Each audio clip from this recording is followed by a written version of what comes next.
For 18 years, the family of Captain Michael Scott Speicher never gave up hope. He was shot down on the first night of the 1991 Gulf War, but his family never knew what happened to him. Now they finally have some answers. CBS News correspondent Kimberly Dozier is in Washington with the latest. Kim, good morning. Good morning, Harry. Pentagon pathologists confirmed that bone and dental fragments they found are those of Captain Speicher's. They made the discovery after a tip from Iraqis. It's been almost 2 decades since Navy Captain Michael Scott Speicher's F-18 disappeared in a flash over Iraq, just 2 hours into the first Gulf War. After years of dead-end leads, an Iraqi led U.S. Marines to his desert burial site west of Baghdad near the wreckage of his jet.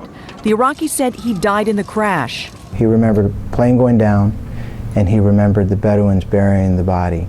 Captain Speicher was at first declared killed in action, but without remains, doubts grew, and a decade after he disappeared, officials changed his status to missing in action. After the fall of Baghdad, troops scoured Iraqi prisons looking for evidence.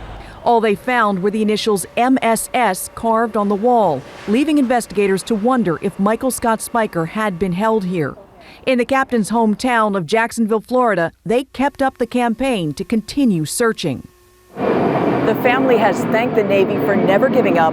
President Obama has saluted the family and said he hopes that this gives them closure. Harry? Kimberly Dozier in Washington. Thanks. Joining us now from Jacksonville, Florida, is Speicher family spokeswoman Cindy LAQUIDARA. Good morning, Cindy. Good morning. First off, tell me exactly where you're sitting. It looks like a very impressive place. I'm sitting outside the Jacksonville Veterans Memorial Wall.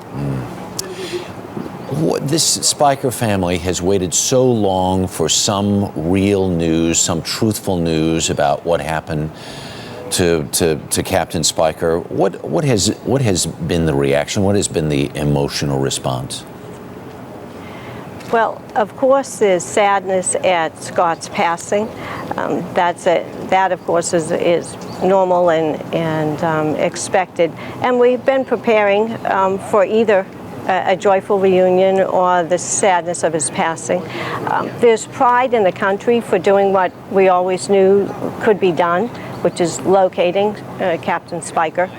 And then there's, frankly, a bit of anxiousness of closing this matter. How are we going to get all of these details wrapped up? And that's partly my job. What does it mean to have the evidence of the truth? Because I know this family has pushed so hard to not let this case go unclosed. In this odyssey, it was just a family really fighting a bureaucracy.